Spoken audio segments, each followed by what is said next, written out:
Na Fadhili Mtavangu, Janafa TV. Tukaone kifaa kilichotumwa sayari ya Mars kutafiti na kisha kirudi na taarifa mbalimbali, badala yake kikapotea huko katika sayari ya Mars mpaka leo NASA wamepoteza mawasiliano nacho. Mwaka 2020 NASA wana mpango wa kutuma chombo kwenda sayari ya Mars kutafiti katika anga hizo za mbali ili kujua kama kuna maji, kuna wahi kutokea viumbe katika sayari hiyo na kama maisha yanaweza kuwezekana katika sayari hiyo. Lakini wakati huo ikumbuke mwaka 2012 NASA walituma chombo kuelekea katika sayari ya Mars. Chombo hicho kilienda katika sayari hiyo yenye udongo mwekundu, kikaifikia sayari hiyo ya Mars. Chombo hicho ambacho kilijulikana kwa jina la Mars Insight Lander kilitua katika uso wa Mars, kikachukua taarifa. Mpango wa NASA ulikuwa ni chombo hicho kitue katika Mars, kichukue taarifa na kisha kirudi kama hivyo, kwamba baada ya kutua kirudi katika uso wa dunia kama ambavyo unaweza kuona. Lakini badala yake chombo hicho ni kweli kilifanikiwa kuingia katika sayari ya Mars kama ambavyo unaweza kuona. Kikafanikiwa pia kutua juu ya uso wa Mars kama ambavyo unaweza kuona. Huo ni namna ambayo chombo kinatua. Unaweza kuona touchdown confirmed, kimegusa ardhi ya Mars. Na baada ya kugusa ardhi ya Mars kama hivyo, kinatanua mbawa zake ili kiweze kuanza kufanya tafiti kama ambavyo kinatakiwa. Unaweza kujiuliza kwa nini kimetanua mbawa. Ardhi ya Mars ina mionzi ambayo ni mibaya, mionzi ya ultraviolet rays na mionzi ambayo inajulikana kama gamma. Mionzi hiyo inatoka katika jua moja kwa moja bila kuchujwa na ozone layer, kwa sababu dunia tulionayo ina ozone layer, lakini ardhi ya Mars haina ozone layer inayochuja mionzi. Kwa hivyo chombo hicho kinahitaji kuwa na hizo cover kwa ajili ya kuzuia mionzi wakati mitambo yake ikifanya kazi kama hivyo. Unaweza kuona baada ya hapo, kama kawaida, kinaonekana kikichukua udongo mbalimbali kisha kuingiza katika mfumo wake na kuchunguza udongo huo, kisha kinarudisha taarifa katika uso wa dunia. Katika kukaa kwake kiliendelea kuichunguza sayari ya Mars. Chombo hichi kilifanikiwa kuchunguza sayari ya Mars kwa taarifa mbalimbali. Kumbuke chombo hichi kilikuwa na uwezo wa kuchunguza hali ya mazingira, spidi ya upepo, mionzi iliyopo katika ardhi ya Mars na namna ambavyo binadamu wangeweza kuendana na ardhi hiyo ya Mars au na mazingira ya Mars kuweza kufanya maisha. Kilichunguza ardhi kama ilivyo, kama mnavyoweza kuona. Kikachunguza upepo na vimbunga vya hatari vilivyopo katika ardhi ya Mars kama ambavyo unaweza kuona hapo.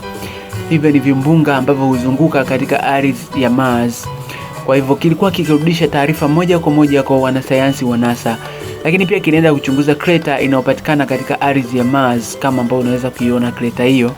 Na ndipo ambapo chombo hicho kiliweza kutua.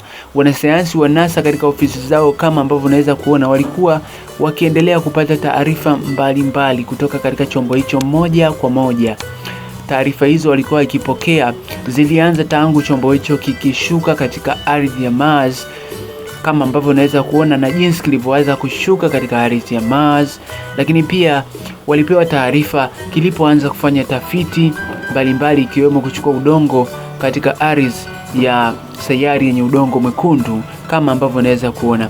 Chombo hicho kiliendelea kurudisha taarifa kuhusu upepo, lakini pia kirudisha taarifa kuhusu udongo wa Mars kama ambavyo unaweza kuona kilichunguza, lakini pia kuhusu eneo la Mars na ardhi kiujumla. Lakini baada ya muda chombo hicho kilikuja kikapotea mawasiliano na hakijawahi kurudisha taarifa nyingine yoyote kwa wanasayansi wa NASA. Na katika juhudi zaidi ya mara 150 kukitafuta chombo hicho mawasiliano, hawakufanikiwa kukipata chombo hicho. Badala yake NASA wameunda chombo kingine kama ambavyo nilikuonyesha katika video iliyopita, ambacho watakituma katika sayari ya Mars na kisha baadaye kutuma mwanadamu. Mission ya kutuma mwanadamu nitakuonyesha kwa mfumo unaoitwa animation, yani video ya kutengeneza, si video halisi. Utaiona hapa.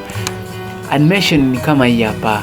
Hapa unaweza kuona hii ni animation ya chombo na animation ya binadamu kama ambavyo unaweza kuona, si binadamu halisi, ambapo wana mpango chombo hicho kitaenda kikiongozwa na mwanadamu na atashuka. Mwanadamu hatofanya lolote zaidi ya kukiongoza chombo chake kufanya tafiti hizo ili wawe na uhakika na kinachofanyika. Mwanadamu atahakikisha chombo kinarudisha taarifa sahihi katika ardhi ya Mars, lakini mwanadamu atakuwa na kamera na vifaa mbalimbali kama ambavyo unaweza kuona animation hiyo. Atakuwa akichukua video mbalimbali katika ardhi hiyo ya sayari yenye udongo mwekundu na kurudisha taarifa zote duniani. Chombo hicho kitamchukua mwanadamu tena na kumrudisha duniani. Aina ya rocket zitakazotumika kumpeleka mwanadamu katika sayari hiyo sio tena Falcon, badala yake ni rocket aina ya Antares.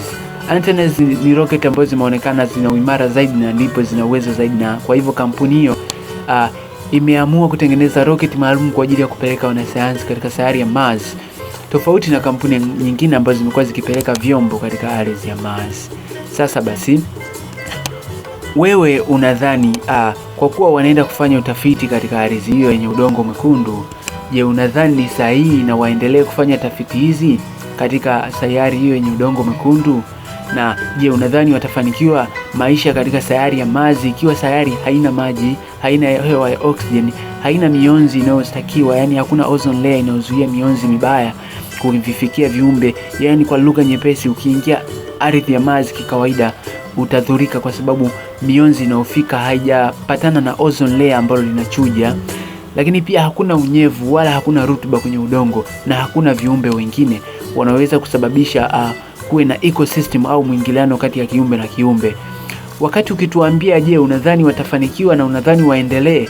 Lakini pia usisahau kusubscribe hapa Janafa TV, lakini pia kulike video na kutupa hiyo comment ya kutuambia unadhani waendelee na je, unadhani watafanikiwa baada ya kuona changamoto hizo za mionzi, changamoto za maji, oksijeni, unyevu na udongo.